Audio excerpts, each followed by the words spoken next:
Encoding कर दी। अब जैसा मैं आपको कह रहा था कि सभी फीचर्स की स्केल सेम होनी चाहिए, तो इसे नॉर्मलाइजेशन करना कहते हैं।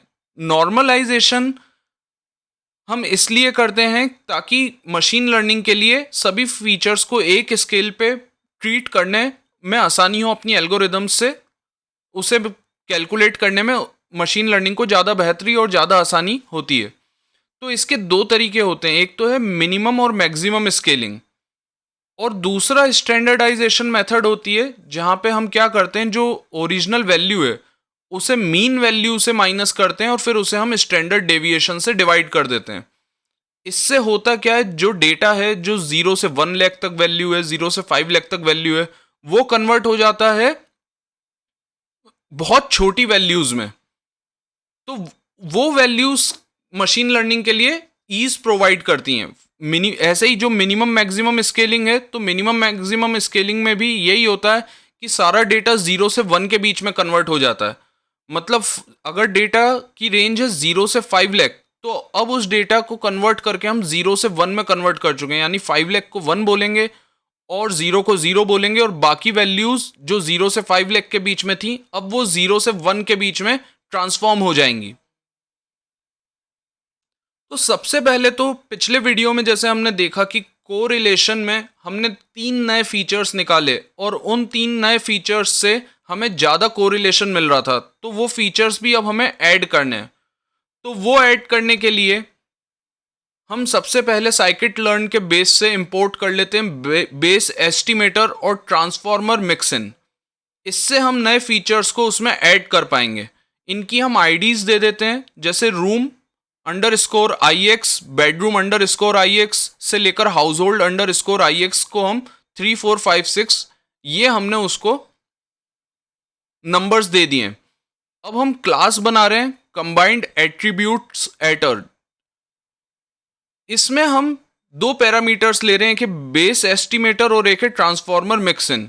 जैसे कि पहला जो हमारा फंक्शन है वो हमने डिफाइन किया इनिट, जिसमें हम ऐड कर रहे हैं बेडरूम्स पर रूम, और फिर हमने जो डिफाइन करा है ट्रांसफॉर्म। तो ट्रांसफॉर्म में आप देख सकते हो जो हमने करा था, नया एट्रीब्यूट बनाया था रूम्स पर हाउस होल्ड, उसे हमें लिखना है जो भी था rooms divided by house hold, जिससे कि सिर्फ टोटल नंबर ऑफ रूम्स नहीं रहेंगे, रूम पर हाउस होल्ड आ जाएगा।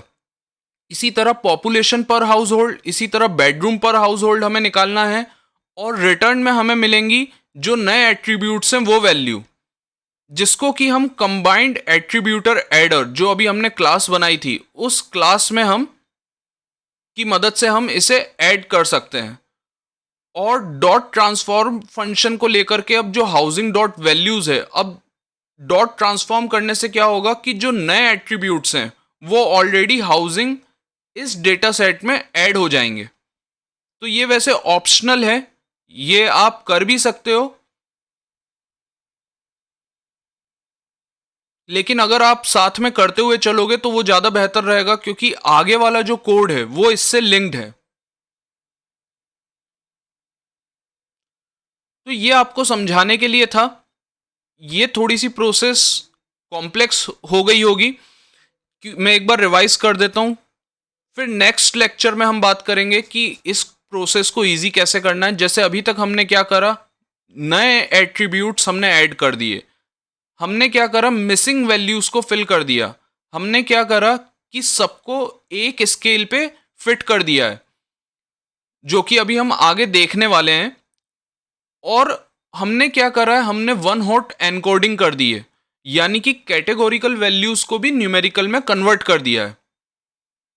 तो ये सब अगर मुझे एक बार में ही करना हो तो उसके लिए साइकिट लर्न उसके लिए भी ऑप्शन प्रोवाइड करता है, वो है पाइपलाइन।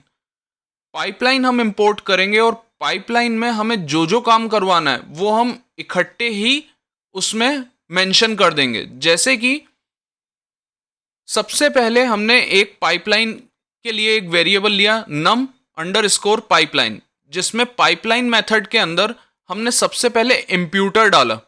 इम्प्यूटर में हमारी स्ट्रेटेजी थी मीडियन। उसके बाद फिर हमने एट्रीब्यूट एडर डाला, जिसमें हमने क्लास बनाई थी कंबाइंड एट्रीब्यूट एडर, जो अभी थोड़ी देर पहले ही बनाई है। फिर अब हमने स्टैंडर्ड स्केलर को भी यूज करा है। इसके लिए हमें साइकिट लर्न प्री प्रोसेसिंग से स्टैंडर्ड स्केलर इंपोर्ट करना पड़ेगा। अब ये स्टैंडर्ड स्केलर का काम क्या है, जो मैं अभी कह रहा था, नॉर्मलाइजेशन डेटा, यानी कि सभी फीचर्स को एक ही स्केल पे ट्रांसफॉर्म कर देना।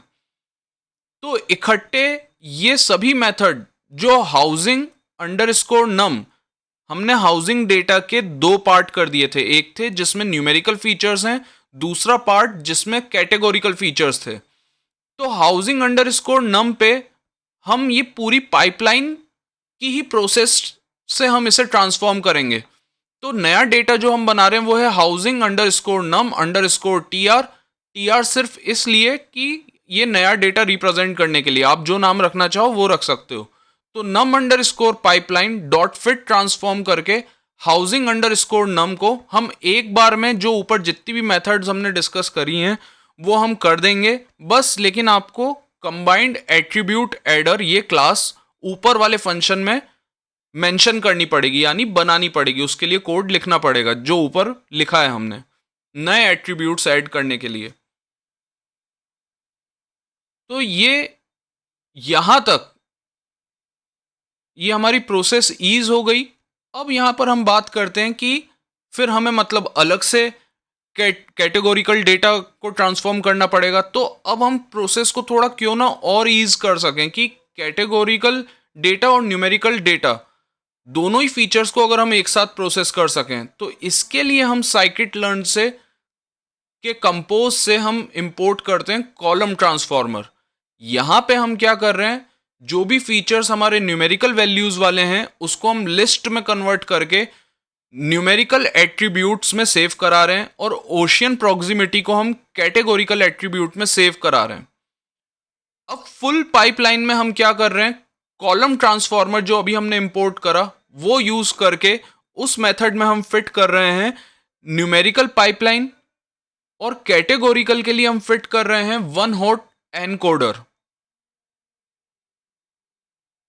तो जैसे ही हम फुल पाइपलाइन, जो कि अभी हमने मेंशन करा है कि हमारी फुल पाइपलाइन में क्या क्या रहेगा, फुल पाइपलाइन में हमारी ये रहेगा कि एक तो ये ऊपर वाला सब कुछ रहेगा जिसको हमने नम अंडरस्कोर पाइपलाइन कहा है, और इसके अलावा कैटेगोरिकल डेटा भी रहेगा। कैटेगोरिकल डेटा में हम क्या कर रहे हैं वो रहेगा न्यूमेरिकल के साथ हम क्या कर रहे हैं, नम पाइपलाइन, यानी कि ऊपर हमने न्यूमेरिकल के साथ इंप्यूटर करा, कुछ नए एट्रीब्यूट्स ऐड करे और स्टैंडर्ड स्केलर पे उन्हें फिट करा है। और इसके अलावा और क्या रहेगा, इसके अलावा वन हॉट एनकोडर रहेगा कैटेगोरिकल एट्रीब्यूट्स के लिए। तो जब हम full pipeline dot fit transform करेंगे तो वो जो हमारा हाउसिंग डेटा है उसमें हमारी categorical values as well as numerical values दोनों हमारी उस हार्मोनी में आ जाएंगी, जिसे हमारा मॉडल आसानी से समझ सकेगा, जिस पे वो ट्रेनिंग कर सकेगा। तो अब नेक्स्ट क्लास में देखेंगे ट्रेनिंग एंड मॉडल सिलेक्शन।